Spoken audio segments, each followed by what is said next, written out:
Hello my dear CSE people. So, ఈ వీడియోలో computer ఆర్గనైజేషన్‌కి సంబంధించిన ఎక్స్‌ప్లనేషన్ అనేది ఉంటది. ఓవర్‌వ్యూ అనేది ఉంటది. చాలామంది స్టూడెంట్స్ కంప్యూటర్ ఆర్గనైజేషన్ అనేది క్లియర్‌గా అర్థం కాలేదక్క అని అడిగారు. సో, పర్టిక్యులర్‌లీ మీకోసమే కంప్యూటర్ ఆర్గనైజేషన్ గురించి తీసుకున్నాను. అసలు కంప్యూటర్ ఆర్గనైజేషన్ సబ్జెక్ట్‌లో అసలు సిలబస్ ఏమిచ్చారు వాళ్ళు అంటే, బేసిక్‌గా ఏపీ ఈసెట్ వాళ్ళకుంది computer organisation and micro processors. అయితే ఈ వీడియో ఓన్లీ కంప్యూటర్ ఆర్గనైజేషన్‌కి సంబంధించి మాత్రమే ఉంటది. వాళ్ళిచ్చిన సిలబస్‌లో ప్రకారం CPU organisation, input representation, arithmetic operations, memory organisation, input, output organisation, fundamentals of 8086 and advanced processors గురించి వాళ్ళిచ్చారు ఆ సిలబస్. అండ్ ఈ సీఓఎంపీకి సంబంధించిన వెయిటేజ్ ఎంతుంది అంటే 8 మార్క్స్ వెయిటేజ్ ఉంది. అట్‌లీస్ట్ ఇప్పుడు నేను చెప్పే ఈ ఎక్స్‌ప్లనేషన్ అన్నిటి నుంచి you can expect 6 marks. 6 marks మీరు ఎక్స్‌పెక్ట్ చేయొచ్చు.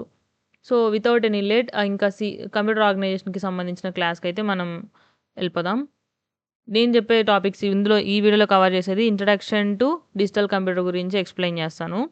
జస్ట్ ఒక బేసిక్ ఉంటదనమాట. ఒక 20 మినిట్స్‌లో అయిపోతుంది ఇది. Okay. Let's get into the topic. So, before going to that ఇదొక చిన్న స్టాండర్డ్ బిట్స్ అని చెప్పొచ్చు. ఏంటి 1 బిట్ నార్మల్‌గా తెలుసు మనకి. ఈ బిట్ అంటే ఏంటి? Either 0 or 1. ఓకే. అలాగా 4 బిట్స్. అవి ఏమైనా 4 వన్స్ కావచ్చు, 4 జీరోస్ కావచ్చు, లేకపోతే 1 జీరో, 2 వన్స్ అలా ఉండొచ్చు. ఏవైనా గానీ 4 బిట్స్‌ని ఏమంటారంటే నిబుల్ అంటారు. 8 బిట్స్‌ని బైట్ అంటారు. అలా 16 బిట్స్‌ని ఏమంటారంటే వర్డ్ అంటారు. ఇవి కొంచెం ఇంపార్టెంట్. జస్ట్ బేసిక్ థింగ్స్ అన్నమాట. నెక్స్ట్ చూసినట్లయితే introduction to digital computer. Okay. Basic components of a digital computer. Okay. Types of computer architecture. ఇందులో మనకి వాన్ న్యూమన్ ఆర్కిటెక్చర్ వస్తది. హార్వర్డ్ ఆర్కిటెక్చర్ వస్తది. సిస్టమ్ బస్ అండ్ అలానే ఏవేవి బసెస్ ఉన్నాయి అనేది వస్తది. Next various languages used in computer. దాని గురించి వెళ్దాం. First just a minute. Basic components of a digital computer. ఇక్కడ చూసినట్లయితే మనకి ఒక సీపీయూ ఉంది. ఏఎల్యూ ఉంది. అర్థమెటిక్ లాజికల్ యూనిట్ ఉంది. అండ్ అలానే సీయూ అంటే కంట్రోల్ యూనిట్ ఉంది. ఇక్కడ memory unit, input unit, output unit ఇవన్నీ ఉన్నాయి. ఓకే. మొత్తం చూసినట్లయితే ఇది కేటగరైజ్ అయింది మొత్తం ఎన్ని యూనిట్స్‌గా ఇన్‌పుట్ యూనిట్ ఒకటి, మెమరీ యూనిట్ ఒకటి, అర్థమెటిక్ లాజిక్ యూనిట్ ఒకటి, కంట్రోల్ యూనిట్ ఒకటి, ఔట్‌పుట్ యూనిట్ ఒకటి. సో, టోటల్‌గా మనకి 5 యూనిట్స్ అనేవి ఇక్కడ మనం చూసుకోవచ్చు. అసలు ఈ 5 యూనిట్స్ ఏం చేస్తాయి అనేది చూద్దాం ఒకసారి. First thing input unit. ఇదంతా ఏమంటారంటే basic components of a digital computer. Okay. ఈ arithmetic logical unit, control unit అనేది సీపీయూ కిందొస్తది. Central processing unit. ఓకే. ఇప్పుడు ఈ ఇన్‌పుట్ యూనిట్ అసలేం చేస్తది? As the name represents input అంటే డేటా ఇస్తదనమాట. సో, ఇక్కడేం చేస్తాయి? The devices or units which we can enter the data into the system. ఒక కంప్యూటర్ సిస్టమ్ ఉంది. ఆ కంప్యూటర్ సిస్టమ్‌లోకి నువ్వు డేటా ఎంటర్ చేయాలి. ఒకవేళ 2 గానీ, 3 గానీ, 5 గానీ లేకపోతే ఏదన్నా సంబంధించి నువ్వు డేటా ఎంటర్ చేయాలి. ఒక డాక్యుమెంట్ ఎడిట్ చేయాలి. వాటికి మనకు యూజ్ అయ్యే డివైజెస్ గానీ, యూనిట్స్‌ని గానీ ఏమంటారంటే ఇన్‌పుట్ యూనిట్స్ అంటారు. ఇన్‌పుట్ డివైజెస్ అంటారు. వాటిలో keyboard, mouse, joystick, microphone etcetera. So, ఇవన్నీ గూడా ఇన్‌పుట్ యూనిట్స్ అనమాట. Next main important thing CPU. ఈ సీపీయూని ఏమంటారంటే brain of the computer, brain of the system అని గూడా అంటారు. Why it is called brain of the system? ఎందుకు అంటే if CPUs is not there, CPU అనేది లేకపోతే కంప్యూటర్ అనేది సరిగ్గా వర్క్ అవ్వదు. ఒక పర్సన్‌కి సపోజ్ బ్రెయిన్ డెడ్ అయితే ఆ పర్సన్ అనేవాడు అంటే బతికున్నా ఇంకా అసలేం ఫంక్షనింగ్ ఉండదు తన బాడీలో. రైట్? అంటే ఏంటి? Brain is a main important function of a human body కదా! అలానే సిమిలర్‌లీ ఒక సిస్టమ్‌లో సీపీయూ అనేది చాలా ఇంపార్టెంట్. సీపీయూ స్టార్ట్ అయితేనే మన సిస్టమ్ వర్క్ అవుతుంది. మీరెప్పుడైనా అబ్జర్వ్ చేసుంటే మీ ల్యాబ్స్‌లో ఫస్ట్ సీపీయూ ఆన్ చేసిన తర్వాతనే మీ సిస్టమ్ ఆన్ అయితది. సీపీయూ ఆన్ చేసిన తర్వాతనే మీ ఓఎస్ అనేది ఫంక్షనింగ్ అవ్వడం స్టార్ట్ చేస్తుందనమాట. So, CPU is the brain of the computer system. Okay. So, దీని గురించి డీప్‌గా ఎళ్ళిపోదాం. It refers to the central control processing unit. Okay. It is a main important block of a digital computer. So, ఒక digital కంప్యూటర్‌లో main important block అనమాట ఈ CPU నేను ఇందాక చెప్పినట్లుగా. దీంట్లో 2 మెయిన్ బ్లాక్స్ ఉంటాయి. అది arithmetic logical unit, control unit. ఈ 2 యూనిట్స్ చాలా ఇంపార్టెంట్. ఇక్కడ నేను ఇప్పుడు ఏవైతే చెప్పబోతున్నానో ఈ 5 units input unit, memory unit, arithmetic logical unit, control unit, output unit. ఈ 5 యూనిట్స్ అనేవి చాలా ఇంపార్టెంట్ అనమాట. ప్రతి యూనిట్ చాలా ఇంపార్టెంట్. ఎందుకు అంటే ఈచ్ యూనిట్ ప్లేస్ ఎ ఇంపార్టెంట్ రోల్. ప్రతీది. ఒక్క యూనిట్ మిస్ అయినా గానీ ఆ కంప్యూటర్ సిస్టమ్ అనేది ప్రాపర్‌గా వర్క్ అవ్వదు. So, let's go. Arithmetic logical unit. It is a block. It is a block or a unit which performs arithmetic ఆపరేషన్స్‌ని పర్ఫార్మ్ చేస్తది. అండ్ అలానే లాజికల్ ఆపరేషన్స్‌ని కూడా పర్ఫార్మ్ చేస్తది. ఈ అర్థమెటిక్ లాజికల్ ఆపరేషన్స్ ఏంటి అంటే ఈ అడిషను, సబ్ట్రాక్షను, డివిజను, కంపారిజను ఇవన్నీ ఒక అర్థమెటిక్ ఆపరేషన్స్. లాజికల్ ఆపరేషన్స్ ఏంటి? And, or, not. ఈ ఆపరేషన్స్ అనేవి ఈ అర్థమెటికల్ లాజికల్ యూనిట్‌లో పర్ఫార్మ్ అయితాయి. ఇక్కడ చూడండి. The data which is given by the input unit firstly stored in memory unit. అంటే ఏంటి అంటే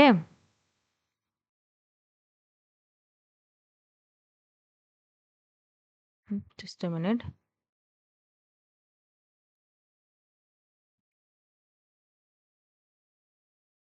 ఓకే. సో, ఒక ఇన్పుట్ యూనిట్ నుంచి మీరొక డేటా ఇచ్చారు. ఆ డేటా అనేది ఇప్పుడు ఫస్ట్ ఇది సీపీయూ అనుకుందాం. సీపీయూ లోపల మనకిక్కడ ఏఎల్యూ ఉంది. మెమరీ ఉంది గదా! సో, ఏంటంటే నువ్వు డేటా అనేది ఇచ్చిన తర్వాత డేటా అనేది ఇస్తున్నావు.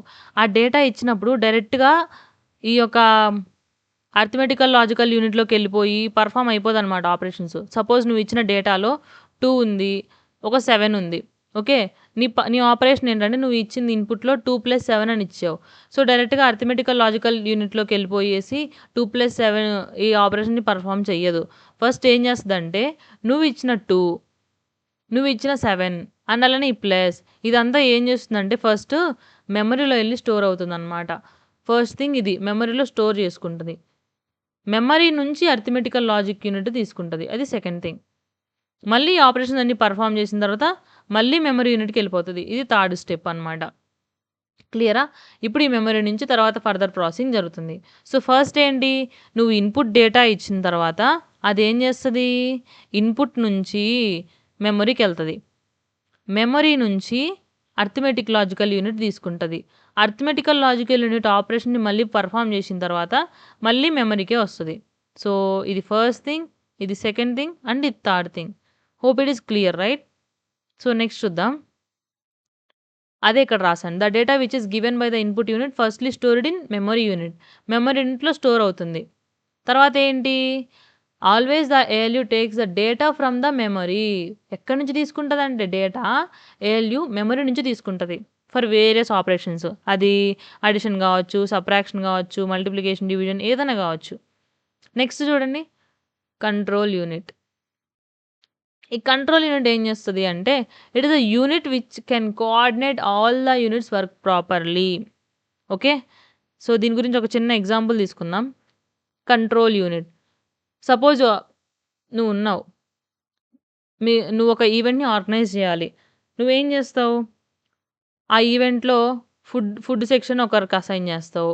నెక్స్ట్ సెక్యూరిటీ సెక్షన్ ఒకరికి అసైన్ చేస్తావు. నెక్స్ట్ స్టూడెంట్‌కి ప్రాబ్లమ్స్ ఏమన్నా ఉంటే వాళ్ళకి సంబంధించి చూసుకోవడానికి కొంతమందిని కోఆర్డినేటర్స్‌ని అసైన్ చేస్తావు. ఫ్యాకల్టీ వచ్చిన వాళ్ళని చూసుకోవడానికి కొంతమందిని అసైన్ చేస్తావు. సో, ఇక్కడ ఏం చేస్తున్నావంటే నువ్వేం చేస్తున్నావు? వీటన్నిటిని ఈ పైన నీ కింద వీళ్ళందరిని నువ్వేం చేస్తున్నావంటే కోఆర్డినేట్ చేస్తున్నావు అనమాట. మీరు ఇలా వర్క్ అవ్వండి అని చెప్పి. ఎందుకు? ఒక పెద్ద ఈవెంట్ ఉంటది. ఆ ఈవెంట్ అనేది సక్సెస్‌ఫుల్‌గా కంప్లీట్ అవ్వడానికి, సక్సెస్‌ఫుల్‌గా జరగడానికి. So, you are coordinating all the sub coordinators to ఈ handle the event properly. Similarly ఈ కంట్రోల్ యూనిట్ ఏదైతే ఉందో సపోజ్ ఇది సీయూ అనుకుందాం. కంట్రోల్ యూనిట్ అనుకుందాం. ఈ కంట్రోల్ యూనిట్ ఏం చేస్తుంది? ఇన్పుట్ యూనిట్‌ని, మెమరీ యూనిట్‌ని అలానే అర్థమెటికల్ లాజికల్ యూనిట్‌ని ఓకే.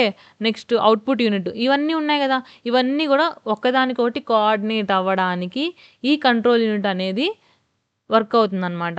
అసలు ఈ కంట్రోల్ యూనిట్ ఈ కోఆర్డినేషన్‌లో ఏం చేస్తుంది అంటే కొన్ని సిగ్నల్స్‌ని పంపిస్తుంది. సపోజ్ ఇన్పుట్ యూనిట్ అనేది డేటా ఇచ్చింది. సపోజ్ 2+5 అని ఇచ్చింది. దాని అవుట్‌పుట్ అనేది మనకి 7 రావాలి. సో, ఇక్కడ ఏంటంటే మనకి ఇక్కడ ఒక ఆపరేషన్ జరగాలి. సో రీడ్ ఆపరేషనా, రైట్ ఆపరేషనా అని చెప్పేసి, రైట్? సో ఇలాంటి సిగ్నల్స్, రీడ్ ఆపరేషన్కి ఒక సిగ్నల్, రైట్ ఆపరేషన్కి ఒక సిగ్నల్, అది మెమరీకి పంపించాలి డేటా స్టోర్ చేసుకోవాలంటే. సో ఇలాగ ఈ కంట్రోల్ యూనిట్ అనేది ఏం చేస్తుంది అంటే సిగ్నల్స్ని పంపిస్తూ ప్రతి ఒక్క యూనిట్ని కోఆర్డినేట్ చేస్తుంది. ఎందుకు? ఆ సిస్టమ్ అనేది ప్రాపర్గా వర్క్ అవ్వడానికి. సో ఇదే main functioning of the control unit. It is a unit which can coordinate all the units to work properly to authorise properly. Control unit has authorisation power. దీనికి authorisation power ఉందన్నమాట. నువ్వు ఇది చేయి, నువ్వు ఇది చేయి, నువ్వు ఇది చేయి, నువ్వు ఇది చేయి అని ప్రతి యూనిట్ని ఆథరైజ్ చేయడానికి దీనికి పవర్ ఉంది కంట్రోల్ యూనిట్కి. నెక్స్ట్ చూడండి మెమరీ యూనిట్. ఇప్పటి వరకు మనకి ఇన్పుట్ యూనిట్ అయిపోయింది, సిపియు లోపల ఉన్న అర్థమెటికల్ లాజికల్ యూనిట్ అయిపోయింది, కంట్రోల్ యూనిట్ అయిపోయింది. నెక్స్ట్ మెమరీ యూనిట్ ఉంది, తర్వాత ఏముంది? అవుట్పుట్ యూనిట్ ఉంది. So let's go. The data which is given by the input and output devices are stored in the memory. నువ్వు అవుట్పుట్ డివైజెస్ నుంచి ఇచ్చిన input device నుంచి ఏదైతే డేటా ఉందో ఆ డేటా అనేది ఏం చేస్తుందంటే మెమరీలో స్టోర్ అవుతుంది. అది ఎయిదర్ టెంపరరీగా కానీ పర్మనెంట్గా కానీ కూడా మెయిన్ మెమరీలో స్టోర్ అవ్వడం జరుగుతుంది. ఓకే, అలానే నేను ఇందాక చెప్పాను అర్థమెటికల్ లాజికల్ యూనిట్లో ఆపరేషన్ని పర్ఫామ్ చేయకముందు చేసిన తర్వాత కూడా డేటా అనేది మెమరీలో స్టోర్ అవుతుంది అని చెప్పి. Here it is the data before operation stored in the memory. చెప్పాను నేను ఇందాక ఆపరేషన్ జరగకముందు డేటా అనేది మెమరీలో స్టోర్ అవుతూ ఉంటుంది అని చెప్పా కదా. ఇప్పుడు ఏంటి? ఆపరేషన్ జరిగిన తర్వాత కూడా డేటా అనేది మెమరీలో స్టోర్ అయి ఉంటుంది. Let's get into that. And also the data after operations are also stored in memory. Before operation, after operation data అనేది ఎక్కడ స్టోర్ అవుతుంది అంటే మెమరీలో స్టోర్ అవుతుంది. మెమరీ అనుకుంటే first before operation, after operation అంతా కూడా ఇక్కడ ఆపరేషన్ జరుగుతుంది అనుకుందాం. దీని నుంచి మెమరీ నుంచి తీసుకొని సంథింగ్ ఒక ఆపరేషన్ అనేది పర్ఫామ్ చేసిన తర్వాత ఏమవుతుంది అంటే మళ్ళీ మెమరీలోకి స్టోర్ చేస్తుంది అనమాట డేటాని. This is how it's actually works in memory unit. Okay, and one of the most important thing ఏంటంటే it also stores intermediate data. అంటే ఇనిషియల్ డేటా ఉంది, ఫైనల్ డేటా ఉంది. అంటే ఇన్పుట్ అంటే ఏంది? Initial data, right? అవుట్పుట్ అంటే ఏంది? ఇంకంతా అయిపోయింది, ఆ డేటా మీద ఆపరేషన్స్ అన్నీ పర్ఫామ్ అయిపోయాయి అన్నప్పుడుది కదా. సో ఏంటంటే ఆపరేషన్స్ అనేవి ఇనిషియల్, ఫైనల్ కాకుండా ఇంటర్మీడియట్ డేటాని కూడా స్టోర్ చేసుకుంటుంది అనమాట. ఇది ఇలా వర్క్ అవుతుంది. Fine. There are 2 types of memory is there. ఏమేమి టైప్స్ ఉన్నాయి అందులో? సెకండరీ మెమరీ ఉంది, ప్రైమరీ మెమరీ కూడా ఉంది. ఓకే, ఈ సెకండరీ మెమరీ, ప్రైమరీ మెమరీని మనం ఏమంటామంటే మెయిన్ మెమరీ అంటాము, యాక్సిలరీ మెమరీ అంటాం. మెయిన్ మెమరీ అంటే ఏంటి, యాక్సిలరీ మెమరీ అంటే ఏంటి అని చెప్పి మనం ఫర్దర్గా ముందుకు వెళ్ళేటప్పుడు మనకు అర్థమవుతుంది. జస్ట్ మెమరీ అనేది 2 టైప్స్ కేటగరైజ్ అయ్యి ఉంటుంది ప్రైమరీగా. ఏంటండి? Primary memory, secondary memory. అది గుర్తుపెట్టుకోండి. The memory unit can store the data, instructions also. డేటాని స్టోర్ చేసుకుంటుంది, ఇన్స్ట్రక్షన్స్ని కూడా స్టోర్ చేసుకుంటుంది. డేటా అంటే ఏదో ఒక డేటా మనం ఏదో ఒకటి సమ్ XYZ ఏదో ఒకటి ఇస్తాం అక్క, అది okay. What are instructions? Wait guys, wait. Instructions కూడా స్టోర్ చేసుకుంటుంది. ఆ ఇన్స్ట్రక్షన్స్ ఏంటి అంటే డేటా మీద మనం ఏమైతే పర్ఫామ్ చేస్తున్నామో వాటిని మనం సింపుల్ చెప్పాలంటే ఇన్స్ట్రక్షన్స్ అంటాం. So what type of instructions are there అనేది కూడా ఫర్దర్గా తెలుసుకుందాం. Next output unit. Output unit అంటే simply where the result of an operation or any task will be displayed. Okay, suppose మనం సి ప్రోగ్రామ్ రాసాము, C ప్రోగ్రామింగ్లో something ఒక code రాసాం, sum is equals to A+B అని చెప్పి. ఓకే, ఇప్పుడు compile చేసినారు, రన్ చేసినారు, తర్వాత ఏమైందంటే ఏ వాల్యూ బి వాల్యూ అడిగింది. మీరు యూజింగ్ కీబోర్డ్ని యూజ్ చేసుకునేసి ఏం చేస్తున్నారు, 2 ఇస్తున్నారు, 5 ఇస్తున్నారు, ఇలా 2 ఇన్పుట్స్ ఇచ్చారు. దేన్ని యూజ్ చేసుకొని, ఒక కీబోర్డ్ని యూజ్ చేసుకొని మీరు ఇన్పుట్స్ ఇచ్చారు. ఇప్పుడు అవుట్పుట్ ఏం డిస్ప్లే అవుతుంది? 7 అనేది ఎక్కడ డిస్ప్లే అవుతుంది? మోనిటర్లో డిస్ప్లే అవుతుంది. So monitor is an output unit అనమాట. ప్రింటర్, మీరు ప్రింటింగ్ అనేది నెంబర్ ఆఫ్ పేజెస్ అది ఇది అని ఇస్తారు. సో ఆ పేజెస్ అనేది బయటకి ఎప్పుడు వస్తుంది అంటే యూజింగ్ ప్రింటర్. అండ్ అలానే స్పీకర్స్ కూడా ఒక అవుట్పుట్ యూనిట్ అనమాట. నెక్స్ట్ చెప్పా కదా మెమరీ అనేది 2 కేటగరీస్‌గా ఉంటుంది అని చెప్పేసి. Primary and secondary. సో, దాని గురించి చూసుకుందాం ఇప్పుడు. Here it is. దీంట్లో చాలా ఇంపార్టెంట్ పాయింట్సే ఉన్నాయి. మీరు క్లియర్‌గా చూసినట్లయితే you can able to get that point behind that. Okay. Primary memory, secondary memory. Fine. ఈ ప్రైమరీ మెమరీని మనం మెయిన్ మెమరీ అంటామని చెప్పాను. ఫస్ట్ ప్రైమరీ మెమరీ గురించి మనం డిస్కస్ చేద్దాం. ఇది volatile memory. What is mean by volatile memory? What actually it is? Let us go. Suppose నువ్వు ఒక డాక్యుమెంట్ అనేది ఎడిట్ చేస్తున్నావు. నీ సిస్టమ్‌లో ఒక వర్డ్ డాక్యుమెంట్ అనేది ఎడిట్ చేస్తున్నావు అనుకుందాం. దాన్ని ఏం చేసినావు అంటే నువ్వు సేవ్ చేయలేదు. సేవ్ చేయకుండా జస్ట్ ఎడిట్ చేస్తున్నావు. ఒక 2 పేజెస్ ఏమో ఎడిట్ చేసేసావు. కానీ సడెన్‌గా నీ ల్యాప్‌టాప్‌లో ఛార్జింగ్ అయిపోయి పవర్ ఆఫ్ అయిపోయింది. నీ ల్యాప్‌టాప్ షట్ డౌన్ అయిపోయింది. సో, అప్పుడేమవుతుంది అంటే ఇది నువ్వు సేవ్ చేయలేదు. ఎడిట్ మాత్రం చేస్తూ ఉన్నావు. కానీ నువ్వు సేవ్ చేయలేదు కాబట్టి ఏమవుతుంది అంటే అది ఉండదు. నీ ల్యాప్‌టాప్ మళ్ళీ నువ్వు టర్న్ ఆన్ చేసిన తర్వాత ఉండదు. మీ ల్యాప్‌టాప్స్‌లో ఇప్పుడు కొత్త ఫీచర్ ఏందంటే ఆటో సేవ్ అని ఒక ఆప్షన్ వస్తదనమాట. ఈ ఆటో సేవ్ ఏంటి అంటే మీరు సేవ్ చేయకపోయినా గానీ ఆటోమేటికల్లీ సేవ్ అవుతాయి. ఒక డిఫాల్ట్ నేమ్‌తో. ఓకే. అయితే ఇదనమాట. పవర్ అనేది ఆఫ్ అయిపోతే డేటా అనేది ఎరేజ్ అయిపోతుంది. దేంట్లో మెయిన్ మెమరీ అయితే. మెయిన్ మెమరీకి ఎగ్జాంపుల్స్ వచ్చేసి RAM, random access memory. RAM is an volatile memory. Example of main memory. అదే నాన్ వాలటైల్ అనుకోండి. అది పవర్ ఆఫ్ అయిపోయినప్పటికీ డేటా అనేది అలానే ఉంటది. సో, నాన్ వాలటైల్ కింద ఏమేమి వస్తాయంటే మనకి రోమ్ వస్తది. Read only memory. ఓకే. ఈ ఇది ఎప్పుడు మనకు జరుగుతుందంటే నాన్ వాలటైల్ అనేది ఎక్కడ మనం చూడొచ్చంటే సెకండరీ మెమరీలో నాన్ వాలటైల్ అనమాట. మెయిన్ మెమరీ అనేది మాక్సిమం వాలటైలే. మొత్తం వాలటైల్‌గానే ఉంటది main memory. But secondary memory అనేది నాన్ వాలటైల్‌గా ఉంటది. Here it is. Secondary memory అనేది నాన్ వాలటైల్. ఇది మెయిన్ మెమరీ ఏదైతే ఉందో చాలా ఫాస్ట్ ఉంటది. చాలా చాలా చాలా ఫాస్ట్ ఉంటది. సో, థాట్ ఏమవుతుంది అంటే మన సిస్టమ్, మన మొబైల్స్ ఇవి చాలా ఫాస్ట్‌గా వర్క్ అవ్వడం జరుగుతది. ఎంత ఫాస్ట్ అంటే ఇప్పుడు మనం అంటాం, "అరే! నాది 32 జీబీ ర్యామ్ రా, 16 జీబీ ర్యామ్ రా, 8 జీబీ ర్యామ్." ఏంటి అంటే ఇవే. చాలా ఇది ఎంత ఎక్కువుంటే అంత పర్ఫార్మెన్స్ స్పీడ్ అనేది అంత ఎక్కువుంటదనమాట. సో, 8 జీబీ ర్యామ్ కన్నా 16 జీబీ ఇంకా ఎక్కువుంటది. 16 జీబీ కన్నా 32 జీబీ ఇంకా ఎక్కువుంటది. సో, ఎందుకు అంటే ఒక్క జీబీ పెరిగే కొద్దీ ఫాస్ట్ అనేది చాలా పెరుగుతుంది. ఎట్ ద సేమ్ టైమ్ 8 జీబీకున్న కాస్ట్ ఎంతుంటదో దానికన్నా 16 జీబీ దానికి ఇంకా ఎక్కువుంటది. సో, ఫాస్ట్ ఎప్పుడైతే ఇంక్రీజ్ అవుతూ ఉందో కాస్ట్ కూడా అంతే ఇంక్రీజ్ అవుతూ ఉంటది. మోస్ట్ ఇంపార్టెంట్ థింగ్ ఇది. ఇది మెయిన్ మెమరీలో జరుగుతూ ఉంటది. ఫాస్ట్ ఉంటది. ఎక్స్‌పెన్సివ్ గూడా ఉంటది. ఎగ్జాంపుల్స్ ఏంటి? ర్యామ్. ఇది ఇన్‌బిల్ట్ మెమరీ. ఇప్పుడు చూడండి మీ మొబైల్స్‌లో చూసుకున్నట్లయితే 8 జీబీ ర్యామ్, 16 జీబీ ర్యామ్ ఇదేంటి? 8 GB RAM, 128 GB storage capacity అని అంటాం కదా! ఇదే ర్యామ్. ఇది ప్రాసెసర్ స్పీడ్ అన్నమాట. అయితే ఇదంతా ఇన్‌బిల్టే ఉంటది. మనం మళ్ళీ పర్టిక్యులర్‌గా దాని ఇన్‌స్టాలేషన్ అదేం అవసరం లేదు. ఆల్రెడీ ఇది ఇన్‌బిల్టే మెయిన్ మెమరీ ఇది ఇన్‌బిల్టే ఉంటది మన సిస్టమ్స్‌లో, మన మొబైల్స్ ఫోన్స్‌లో. ఓకే. అదే ఇప్పుడు సెకండరీ మెమరీ చూడండి. ఇది ఆక్సిలరీ మెమరీ అని గూడా అంటారు దీన్ని. నాన్ వాలటైల్ చెప్పా గదా! అంటే పవర్ ఆఫ్ అయిపోయినప్పటికీ ఇది వర్క్ అవుతది. అంటే ఆ డేటా అనేది ఉంటుంది. But it is slower when compared to the main memory. And also ఇది చాలా స్టోరేజ్ స్పేస్‌ని మనకి ఇస్తది. When compared to main memory. ఈ మెమరీస్‌లో మనకి ఫాస్ట్ ఉంటది. అందువల్ల స్పేస్ చాలా తక్కువుంటది. ఆ స్పేస్ తక్కువున్న దాంట్లో మనం ఆపరేషన్‌ని పెర్ఫార్మ్ జేయడానికి ఆ మెమరీలో మనం రిసైడ్ చేస్తామనమాట. లైక్ ఆపరేటింగ్ సిస్టమ్‌లో చూసుకున్నట్లయితే ప్రాసెస్ అనేవి మనము మెయిన్ మెమరీలో పెట్టినప్పుడు మెయిన్ మెమరీ నుంచి సీపీయూ అనేది తీసుకుంటదనమాట డేటాని. సిమిలర్‌లీ సెకండరీ మెమరీ అనేది చాలా ఎక్కువుంటది.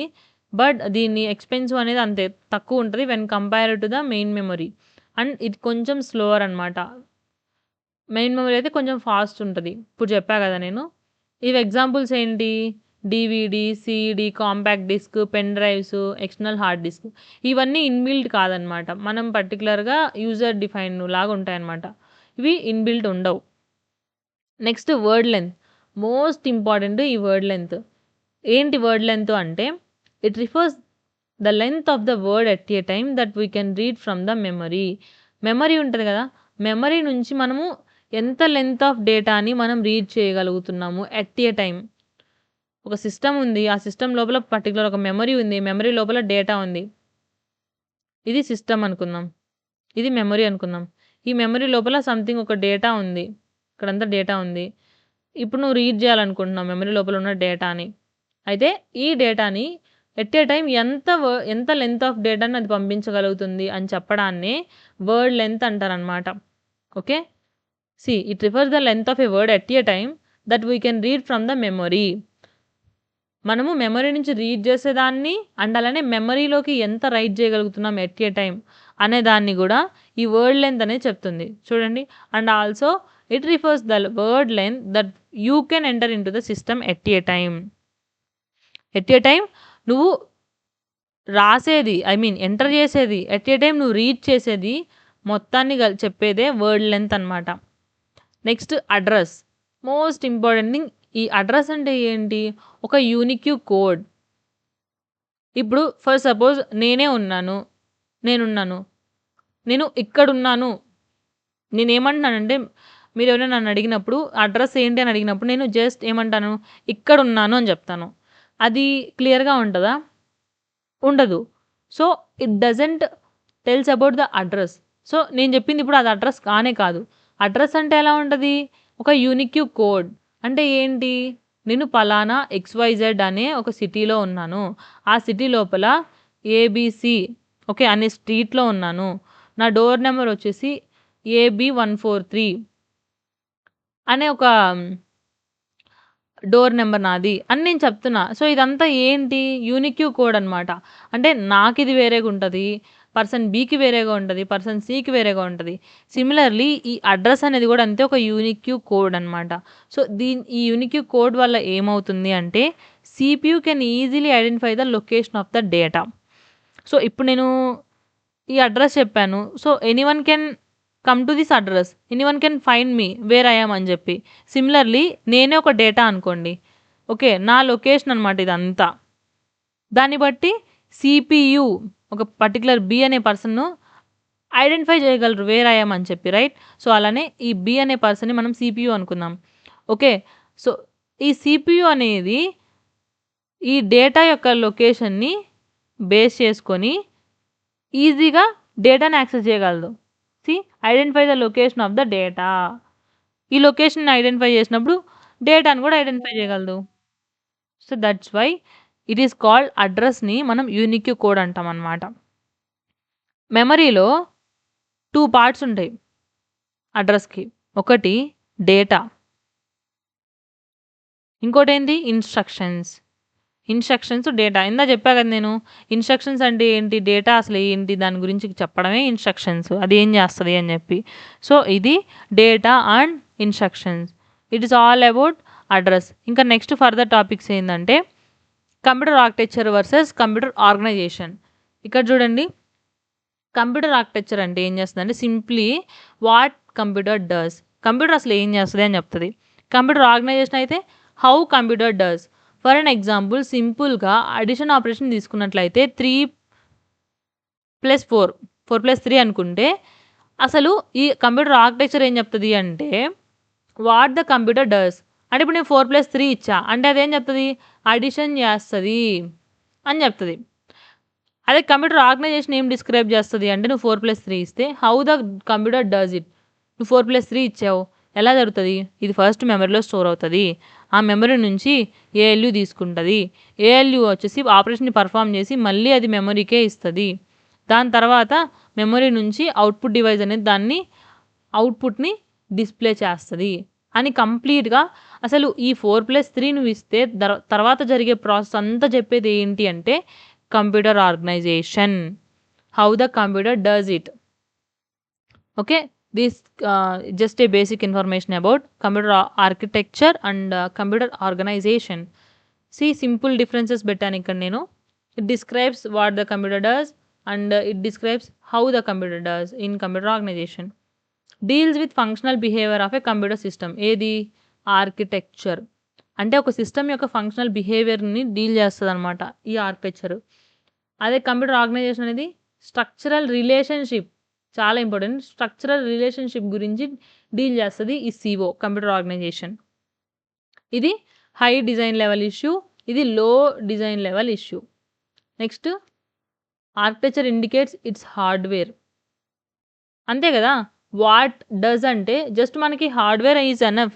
అంటే హార్డ్‌వేర్‌తో మనం డిస్క్రైబ్ చేసేయొచ్చు. ఓకే. ఇలా ఇది చేస్తది అంతే అని. కానీ ఈ కంప్యూటర్ ఆర్గనైజేషన్‌కి ఏంటి? ఎలా చేస్తుందని జెప్పాలి. సో, ఏం జేస్తది? పర్ఫార్మెన్స్‌ని గూడా చెప్తదనమాట. నువ్వు ఇలా చేస్తున్నావు గదా! దీని పర్ఫార్మెన్స్ ఇలా ఉంటది అని చెప్పి. సో, కంప్యూటర్ ఆర్గనైజేషన్ అనేది పర్ఫార్మెన్స్‌ని ఇండికేట్ జేస్తది. ఇదొచ్చేసి ఈ యొక్క ఆర్కిటెక్చర్ అనేది హార్డ్‌వేర్‌ని ఇండికేట్ చేస్తది. ఫస్ట్ ఏం జేయాలి? ఒక కంప్యూటర్ అనే దాన్ని డిజైన్ జేయాలంటే ఫస్ట్ దాని ఆర్కిటెక్చర్ అంతే గదా! ఇది ఇలా ఉండాలి, దీని కనెక్షన్ ఇలా ఉండాలి, అలా ఉండాలని ఫస్ట్ ఆర్కిటెక్చర్ అనేది ఫిక్స్ చేస్తారు. తర్వాత ఆర్గనైజేషన్ అనేది జరుగుతది. సో, మనకి వాట్ అనేది తెలిసినప్పుడు హౌ అనేది ఈజీగా అర్థమైపోతుంది. సిమిలర్‌లీ ఆర్కిటెక్చర్ ఆఫ్ ఏ సిస్టమ్‌ని మనం చేసినప్పుడు దాని ఆర్గనైజేషన్ అనేది ఈజీ అవుతది. This is how the differences between architecture and organisation of a computer system. ఇప్పుడు 2 టైప్స్ ఆఫ్ ఆర్కిటెక్చర్స్ ఉన్నాయి మనకి. ఒకటి von Neumann architecture and Harvard architecture. ఈ వాన్ న్యూమన్ ఆర్కిటెక్చర్ ఏదైతే ఉందో ఇది ఓల్డ్ అన్నమాట. First architecture. ఇది concept of stored program. You can expect a bit from here. ఈ వాన్ న్యూమన్ ఆర్కిటెక్చర్ అనేది ఏ కాన్సెప్ట్ బేస్ చేసుకొని డిజైన్ చేయబడింది అంటే స్టోర్డ్ ప్రోగ్రామ్ కాన్సెప్ట్‌ని బేస్ చేసుకొని ఇట్ యాక్చువల్లీ డిజైన్డ్ అన్నమాట. ఇన్ దిస్ ఏం జరుగుతుంది వాన్ న్యూమన్ ఆర్కిటెక్చర్‌లో అంటే బోత్ డేటా ఉంది గదా! ఇన్‌స్ట్రక్షన్స్ ఉన్నాయి. నేను జెప్పా. ఇన్‌స్ట్రక్షన్ ఉంటుంది, డేటా ఉంటుంది అని చెప్పి. ఈ రెండిటికి సేమ్ మెమరీ యూజ్ చేసుకుంటుందనమాట ఈ వాన్ న్యూమన్ ఆర్కిటెక్చర్. ఎలా కనిపిస్తది అది అంటే have a look here. Memory unit ఉంది మనకి. సీపీయూ ఉంది. ఇన్‌పుట్, అవుట్‌పుట్ యూనిట్ ఉన్నాయి. ఇక్కడ చూడండి అడ్రస్ ఉంది. ఇక్కడ అడ్రస్ అనేది ఏంది ఒక సింగిల్ అడ్రస్ ఉంది ఇక్కడ మనకి. అంటే it indicates data and instructions are in the same memory. ఇప్పుడు సేమ్ మెమరీలో ఉంటేనే అడ్రస్ కామన్‌గా ఉంటది గదా! ఇదే ఈ వాన్ న్యూమన్ ఆర్కిటెక్చర్ అన్నమాట. దీనికి హార్వర్డ్ ఆర్కిటెక్చర్‌కి one of the key main difference ఏంటి అంటే ఇదే. ఈ వాన్ న్యూమన్ ఆర్కిటెక్చర్‌లో సేమ్ మెమరీలో స్టోర్ అవుతది డేటా అండ్ ఇన్‌స్ట్రక్షన్స్. కానీ హార్వర్డ్ ఆర్కిటెక్చర్‌లో ఏమవుతుందంటే డిఫరెంట్ అన్నమాట. డేటాకి డిఫరెంట్ అడ్రస్ ఉంటది. ఇన్‌స్ట్రక్షన్స్‌కి డిఫరెంట్ అడ్రస్ ఉంటది హార్వర్డ్ ఆర్కిటెక్చర్‌లో. చూద్దాం. ఇది గుర్తుపెట్టుకోండి సింపుల్‌గా ఉంటది. నెక్స్ట్ హార్వర్డ్ ఆర్కిటెక్చర్ చూడండి. ఇదేంటి newly invented architecture. In this architecture we are getting data and instructions parallelly at a time. Okay. At a time నువ్వు డేటాని తెచ్చుకుంటావు, ఇన్‌స్ట్రక్షన్స్‌ని తెచ్చుకుంటావు. డేటాని తెచ్చుకుంటావు, ఇన్‌స్ట్రక్షన్స్‌ని కూడా తెచ్చుకుంటావు. క్లియర్. ఇక్కడితో clear. It means to get the data or to perform the task we just require only one cycle. See at a time మనం తెచ్చుకుంటున్నప్పుడు మనం ఇంకో స్టెప్ వేయాల్సిన అవసరం లేదు. అంటే ఏంటి? సింగిల్ సైకిల్‌లో ఇట్ ఆల్ డన్ అయిపోతది. సింగిల్ సైకిల్ చాలు. నువ్వు డేటాని తెచ్చుకోవడానికి, నువ్వు ఇన్‌స్ట్రక్షన్స్‌ని తెచ్చుకోవడానికి ఒక సింగిల్ సైకిల్ చాలు. No multiple cycles are needed. So, that ఏమవుతుంది పర్ఫార్మెన్స్ అనేది బావుంది అని మనకి క్లియర్‌గా ఇక్కడ అర్థమవుతుందనమాట. సింగిల్ సైకిల్ ఉంది కాబట్టి హార్వర్డ్ ఆర్కిటెక్చర్‌లో. అండ్ అలానే కామన్ మెమరీ ఇందాక మనం చూసాం కదా! కామన్ మెమరీ అని చెప్పి. ఏది న్యూమన్ ఆర్కిటెక్చర్‌లో. ఇక్కడ చూడండి ఒకసారి. Single processing kits, DSP process, microprocessor kits ఏంటివి అంటే ఎగ్జాంపుల్స్ ఆఫ్ హార్వర్డ్ ఆర్కిటెక్చర్. ఇక్కడ చూడండి ఇందాక డేటా ఇన్‌స్ట్రక్షన్స్ సేమ్ ఉన్నాయి. ఇక్కడ అడ్రస్ అనేది కామన్‌గా ఉంది ఇందాక చూడండి ఇక్కడ. అడ్రస్ అనేది ఒక్కటే ఉంది కామన్‌గా. Data instructions same memory use చేసుకుంటున్నాయి. ఏదిది వాన్ న్యూమన్ ఆర్కిటెక్చర్‌లో. అదే ఇప్పుడు చూడండి ఇక్కడ హార్వర్డ్ ఆర్కిటెక్చర్‌లో ఇది డేటా అడ్రస్. డేటాకి సంబంధించిన అడ్రస్ అన్నమాట ఇది. అండ్ ఇది డేటా. ఇది ఇన్‌స్ట్రక్షన్ అడ్రస్ ఇదండి ఇక్కడుంది. ఇది ఇన్‌స్ట్రక్షన్స్ అడ్రస్. ఇది ఇన్‌స్ట్రక్షన్స్. క్లియర్ గదా! సో, ఇక్కడేం జరుగుతుంది సెపరేట్ మెమరీ ఉంది డేటాకి అండ్ అలానే ఇన్‌స్ట్రక్షన్స్‌కి. అదే మెయిన్ డిఫరెన్స్. ఇక్కడ చూడండి దీని డిఫరెన్సెస్ చూద్దాం. Von Neumann architecture, Harvard architecture. ఇది ఏన్షియంట్ అంటే ఓల్డెన్‌ది అన్నమాట. ఓల్డెన్ ఆర్కిటెక్చర్ ఇది. అండ్ హార్వర్డ్ ఆర్కిటెక్చర్ వచ్చేసి మనకేంటంటే న్యూ మోడర్న్ ఆర్కిటెక్చర్ అన్నమాట. న్యూగా వచ్చింది. ఇక్కడ సెపరేట్ మెమరీ యూజ్ చేస్తాం. ఇక్కడ హార్వర్డ్ ఆర్కిటెక్చర్‌లో సెపరేట్ మెమరీ యూజ్ చేస్తాం ఫర్ డేటా అండ్ ఇన్‌స్ట్రక్షన్స్. ఇక్కడ సేమ్ మెమరీ యూజ్ చేస్తాం డేటాకి, ఇన్‌స్ట్రక్షన్స్‌కి. Common bus for data and instruction transfer. Common bus use చేస్తాం. ఎందుకు? కామన్ అడ్రస్ ఉంది ఇక్కడ మనకి. ఓకే. ఇక్కడ సెపరేట్ బసెస్ యూజ్ చేస్తాం డేటాకి, ఇన్‌స్ట్రక్షన్‌కి. కానీ మనం ఏం చేస్తున్నాం? సింగిల్ సైకిల్ చాలిక్కడ హార్వర్డ్ ఆర్కిటెక్చర్‌లో. కానీ ఇక్కడేంటి? 2 clock cycles are required to execute a single instruction. నువ్వు ఒక ఇన్‌స్ట్రక్షన్ ఎగ్జిక్యూట్ చేయడానికి 2 సైకిల్స్ కావాలి. కానీ ఇక్కడ ఒక సింగిల్ క్లాక్ సైకిల్ చాలు. ఒక సింగిల్ ఇన్‌స్ట్రక్షన్స్‌ని ఎగ్జిక్యూట్ చేయడానికి. ఓకే.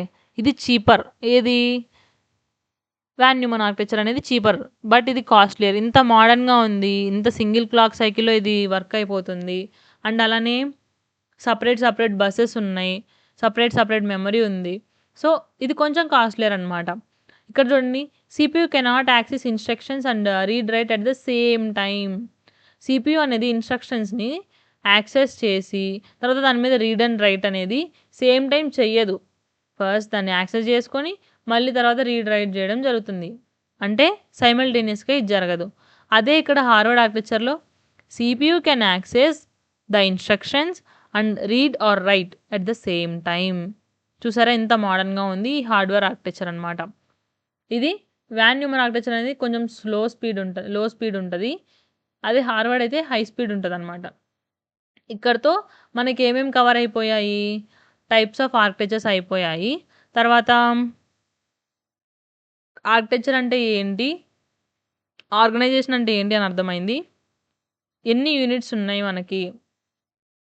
ఏమేమి యూనిట్స్ ఉన్నాయి? 5 యూనిట్స్ ఉన్నాయి. ఆ 5 యూనిట్స్ అయిపోయాయి. తర్వాత మెమరీలో 2 టైప్స్ ఉన్నాయి. ప్రైమరీ మెమరీ, సెకండరీ మెమరీ అని చెప్పా కదా!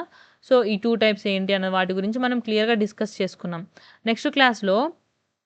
నెక్స్ట్ వీడియోలో సిస్టమ్ బస్ గురించి మనం క్లియర్‌గా తెలుసుకుందాం. ఆఫ్టర్ సిస్టమ్ బస్ ఇంకేమున్నాయి? సిస్టమ్ బస్‌లో 3 మెయిన్ బసెస్ ఉన్నాయి. Address, data, control. ఈ 3 బసెస్ ఉన్నాయి. దీని తర్వాత ఇవన్నీ బసెస్ గురించే. Memory write operation. ఇది సింపుల్‌గా ఉంటది. జస్ట్ అలా ఓవర్‌వ్యూ ఇస్తాను. దాని తర్వాత types of languages in a machine అనమాట. దీని గురించి నెక్స్ట్ వీడియోలో డిస్కస్ చేద్దాం. ఈ కాన్సెప్ట్స్ అయిపోయినట్లయితే we can go with basic operational concept. Okay. దాని తర్వాత మనకి డేటా రిప్రజెంటేషన్ అనేది వస్తది. Storage programming concept, basic operation concept వీటి తర్వాత మనకి డేటా రిప్రజెంటేషన్ అనేది వస్తది. సో, డేటా రిప్రజెంటేషన్ అయ్యే ముందు just a minute. Data representation అంటే ఇప్పుడు మనం 23rd పేజ్ వరకు మనం నెక్స్ట్ వీడియోలో చూసుకుందాం. ఇందులో మొత్తం మనకి standard bits, previous years problems అవన్నీ కూడా క్లియర్‌గా చెప్తాను నెక్స్ట్ వీడియోలో. ఈ వీడియోకి లెంత్ ఎక్కువైంది. సో, అప్ టు దెన్ ఈ వీడియో చూసేయండి. నెక్స్ట్ వీడియో రెడీగా ఉంటది. Let's meet in next video.